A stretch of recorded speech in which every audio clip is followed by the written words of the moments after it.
Welcome to the Catalyst Coaching Podcast. My name is Brad Cooper. I'm your host. We're going to take a little different slant with this one. The focus of today's podcast will be helping you avoid the fads.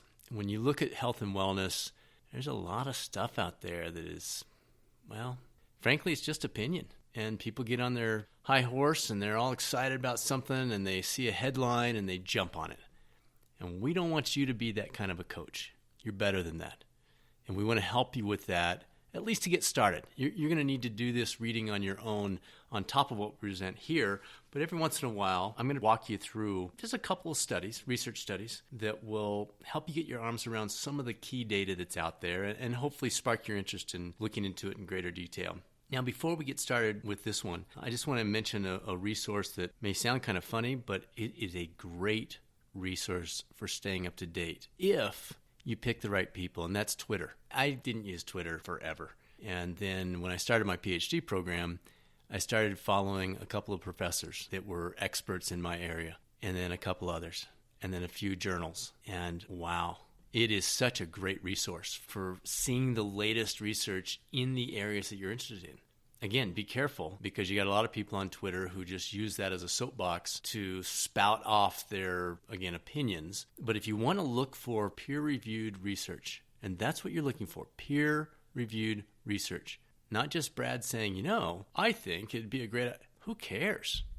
We need the research to back up what we're doing. So that's going to be the approach that we'll take. Every once in a while, we'll throw one of these in, and our hope is that it sparks your interest in going beyond the headlines. Because remember, when you see an article in the newspaper, what's the newspaper's goal? Yeah, they want to inform, but ultimately, they've got to sell newspapers. TV, what's the old saying? If it bleeds, it leads. The information that you hear from newscasters, well-meaning, I'm not saying they're doing anything wrong. They're looking for the headline. They're looking for the dramatic, that eye grabber that makes you go, oh, wait, what? And makes you buy the magazine, the newspaper, turn on the television, etc. Peer-reviewed research journals, very different. First of all, and I've learned this the hard way, I've written a column for a national magazine for about 17 years, and it takes me maybe a couple of hours, start to finish, to put that together. Thankfully, I've got a great editor that cleans up some of the things that I may not do such a good job with, but literally a couple hours, start to finish. As I started my PhD program and put these research studies together and then began putting the write-up together, it's months, literally months, hundreds and hundreds of hours writing these things up. So when you pull up a peer-reviewed research article, know that there's a lot that's gone into that. As health and wellness coaches, it's not our job to be lecturing people. We know that. But it is our job to stay up to date on the latest research, not simply headlines. So anyway, I'll get off my soapbox. One of the people, if you are going to check out Twitter, or maybe you're already on there, one of the gentlemen that I have really enjoyed, and he does a fantastic job with this, it's at Sweat Science.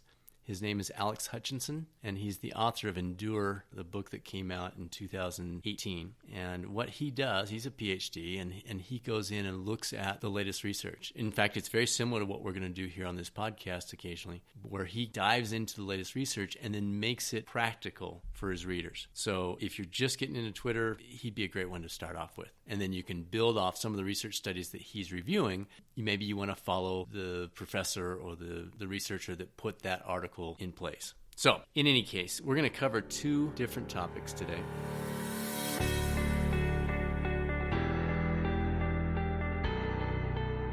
Let's talk about this first one. It's titled Optimizing Sleep to Maximize Performance: Implications and Recommendations for Elite Athletes. It comes from the Scandinavian Journal of Medicine and Science in Sports. The lead author is N.S. Simpson, and it was accepted for publication on April 27th, 2016. So you can look these up. So let's jump in.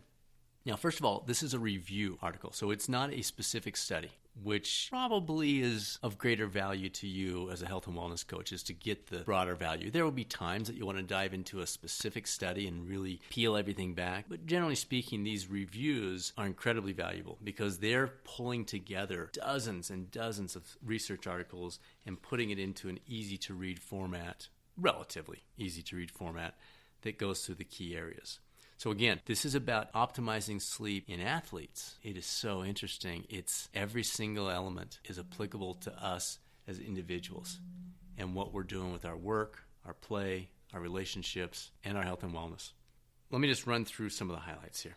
Again, you can look it up if you want to dive in deeper. They start off by talking about the fact that athletes still experience inadequate sleep, in spite of the fact that we're learning more and more about this. Compared to non-athletes, athletes tend to sleep less, 6.5 to 6.7 hours a night, and the quality of their sleep is also lower. Now, as I say athletes, I want you thinking about some of your clients. You have some high-end executive, type A, hard-pushing clients that you're working with, and they probably follow many of these same patterns. One of the interesting patterns that they mention here on the first page of the research study that is very applicable to many of the clients we work with is that sleep has become deprioritized. It's almost like it's a bragging right of, yeah, I only got 5 hours of sleep last night, or man, I hardly slept. And really? Still? So if you're hearing that, that might be a nice warning sign that maybe you want to share some of this research with them if that's something they're interested in. What they also found is that a lot of times people don't even realize that the decrease in sleep is harming them. One of the research studies they looked at from 2003 found that subjective assessments of your own sleep kind of level off after a while.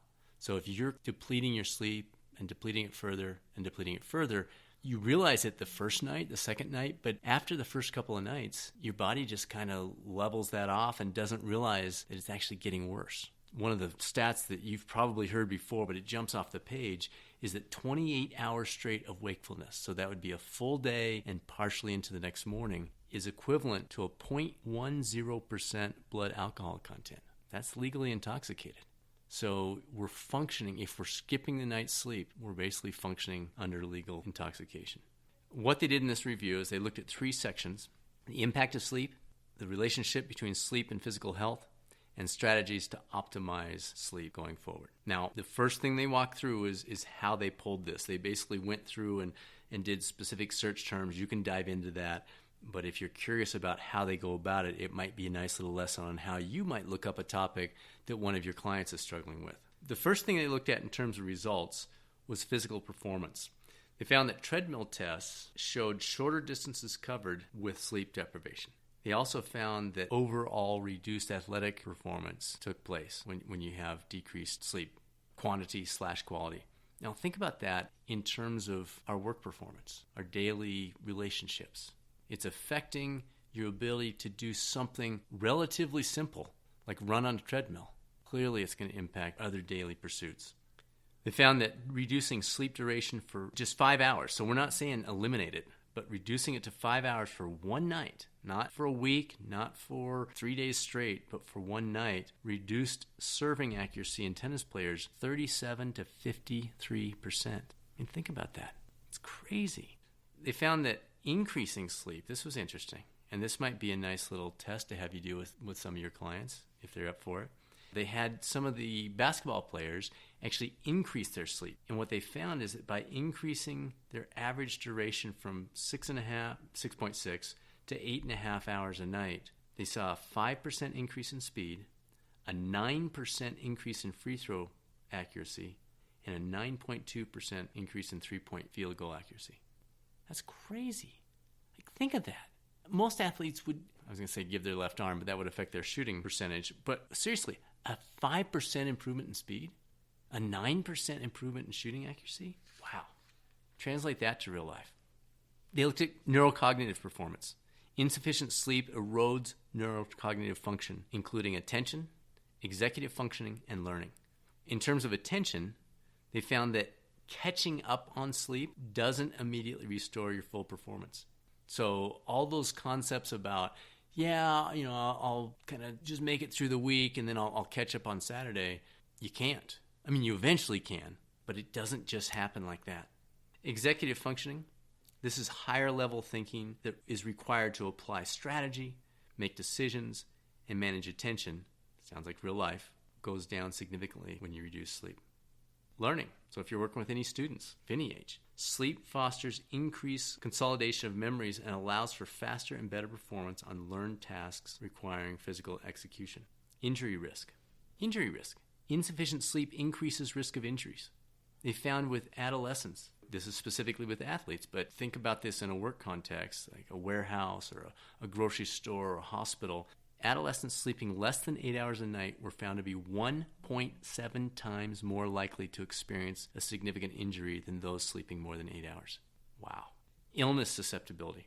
Sick time's a big thing with workplaces these days. Maybe you're working with a client that it's not just an individual, but it's an employer, and they care about sick time. That's a big drain on their organization. Sleeping less than 7 hours a night, what they did with this study is kind of interesting. They inoculated them, I don't think I'd want to volunteer for this, they inoculated them with a cold virus.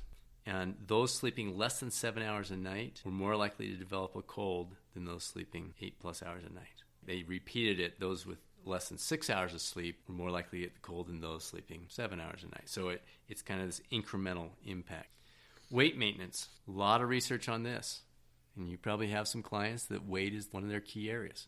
They found that higher BMI is associated with slower sleep duration. And then pain tolerance, this is the last one, and then they get into strategies. But listen to this. There's an 8% decrease in pain threshold tolerance after one night of total sleep deprivation. Think about that. There's so much discussion around things like chronic pain and being out of work due to some sort of an injury. 8% decrease in pain threshold? Wow. And then there was a follow-up study that looked at extending sleep opportunities. And by the way, sleep opportunity, that's a key phrase you may want to talk through with some of your clients. It's basically the concept of giving yourself the chance to sleep. A lot of your clients will say, well, I don't sleep. I'm just laying there in bed. It doesn't do me any good. Well, that may be true. But the sleep opportunity is giving yourself the chance. You cannot sleep if you're reading your computer. You cannot sleep if you're on your phone. You cannot sleep if you're watching TV. But if you're at least laying there in bed, you may surprise yourself. So that's the whole idea of a sleep opportunity. Increasing sleep opportunities for 4 nights increased pain tolerance by 20%. Increasing pain tolerance by 20%? That's incredible. And that's what sleep does. They do list some strategies, and this might be helpful to you as a coach. The first step in optimizing sleep is to get a baseline. Track how they're doing. Have them track their sleep patterns for a couple of weeks if they're up for it. There are a lot of different ways to do this. You can use a simple journal. You can use some of these sleep monitors. There's Garmin, there's Fitbits, there are Apple Watches, those kinds of things. Those are not always perfectly accurate, but it at least give you a baseline. And then once you have that baseline set, once you have that recorded or journalized, then you can get into some of the tips with them. Sleep environment. I think you'll probably know most of these, but I'm going to run through them real quickly just in case. Sleep environment. Cool, dark, quiet, comfortable. Ambient noise can cause disrupted sleep. So a room fan to cool the temperature, eye mask, earplugs, all those types of things can be helpful in moving forward. The second thing is pre-sleep behaviors. Ending caffeine use. A lot of people don't understand that the half-life of caffeine, which means half of it is still in your system 3 to 7 hours later. Making sure you're not having any caffeine, and that includes teas. Tea can have quite a bit of caffeine after, and I suggest 10 a.m. This article mentions noon. But either way, avoiding the afternoon caffeine. Alcohol consumption also. If you can avoid that or limit it 3 to 4 hours prior to sleep, many people, I might even say most people, think that alcohol helps them sleep. But the way that alcohol is processed by the body, it can actually disrupt the sleep. So just know that or help your clients understand that option. And if they choose to do it anyway, that's a choice. But at least they know what they're getting into. Exposure to light during the daytime helps sleep. Not at night. Exposure to bright lights in the late evening can actually flip the switch a little bit. But early morning, midday, sunshine, bright light outside, very positive. Tablet use, electronics use, phone use. I know you've seen this. I know it's addictive for all of us, myself included. But 1 to 2 hours of tablet use before bed can impact melatonin release. And that's what starts your body saying, okay, it's kind of time to dial it back. And that can throw off your sleep. And then a consistent sleep-wake routine. Again, a common pattern is people are up at 5, 6 a.m. throughout the week for work or to get their workout in. And then they sleep till 8 or 9 in the morning on Saturdays and Sundays, sometimes later. And that does not optimize your sleep pattern. So that consistent sleep-wake pattern is key. And this is the last thing they go through. Minimizing the impact of travel on sleep. A couple of tips here. One rule of thumb is it takes approximately 1 day to adjust to each time zone. So if you're going from West Coast to East Coast, you've got several time zones you got to work through in there. If you've got clients that are going to meetings, 2 things they can do. One, it's a short term, they're in and out. Stay on your original time zone. If you're going to be in there for 3, 4, 5, 7 days, consider trying to shift a little bit gradually leading up to that trip, and that'll help. So again, that is a brief summary of an article that would be probably very valuable to look at, titled Optimizing Sleep to Maximize Performance. It's by Simpson, Gibbs, and Matheson, and it comes from the Scandinavian Journal of Medicine and Science in Sport. The second one we're going to look at is titled Association Between Physical Exercise and Mental Health in 1.2 million individuals in the U.S. between 2011 and 2015, a cross-sectional study. I'm going to go relatively quickly through this one, just hit a few highlights, but it may give you a few things to bring up with your clients. As I'm speaking, this is a brand new article. It was just published August 8, 2018, so last week. I'm going to give you the last name of the lead author so you can look it up. It's Chekrud, Chekrod. The highlights of this, again, just trying to give you a little bit to look at. They look over some incredible data on how exercise relates to mental health. Those in the study were asked, now thinking about your mental health, which includes stress, depression, and problems with emotion, for how many days during the past 30 days was your mental health not good? Keep in mind, if you've read Daniel Kahneman's stuff, you're familiar with the difference between experiencing self and remembering self. So clearly there is some variability here that wasn't incorporated into the study, because what you remember about the last 30 days based on how you're feeling right now, today, when you answer that question, could be very different than what it actually was. But it still gives us a good kind of synopsis or overview for discussion. And then the follow-up question was, during the past month, other than your regular job, did you participate in any physical activities or exercise such as running, calisthenics, golf, gardening, or walking for exercise? Based on that data, they basically compared and contrasted what were the patterns, what they see. And again, quick version of this, it's pretty fascinating. What they found is that 45 minutes was really the sweet spot. Exercise durations between 30 and 60 minutes, peaking around 45 minutes, were associated with the lowest mental health burden. The pattern of optimal duration was broadly consistent across many exercise types, so running, cycling, team sports, that kind of thing. And interestingly, they found that durations of more than 3 hours were actually associated with worse mental health burden than exercising for 45 minutes. Probably some self-selection in there. So that's in terms of the amount of time. Now, in terms of the frequency, also some interesting data. Individuals who exercised 3 to 5 times a week had lower mental health burden than those who exercised fewer than 3 or more than 5. Interesting. Now, again, keep in mind the context of this study. This didn't say for optimal physical health. This didn't say to manage your BMI. This didn't say to be the best athlete you can be. It was strictly mental health, to optimize mental health. And again, it wasn't if you do this, then you'll get that. It was a review of data to say, retrospectively, what are we seeing? Keep that in mind. It's a cross-sectional study. They're looking at the pattern retrospectively. They're not taking a group of individuals and saying, okay, this group over here wants you to exercise 45 minutes, this group over here 3 hours, and this group over here no exercise. That would be a completely different type of study that would really dive into more specifics around this, and there will probably be follow-ups. Again, this was just published, and it brings to light some great potential. So duration for mental health only, not for any of the other elements that you're focused on as a coach. Duration, 30 to 60 minutes. Frequency, 3 to 5 days. So that's your main piece that you want to take out of this study. A couple things they said to keep in mind. The study relies on a participant's own assessment of mental health burden without use of structured interviews or standardized rating scales to determine mental health burden. So it's a pretty big drawback. But again, the purpose of this was to get the conversation moving in the right direction with all the focus on mental health.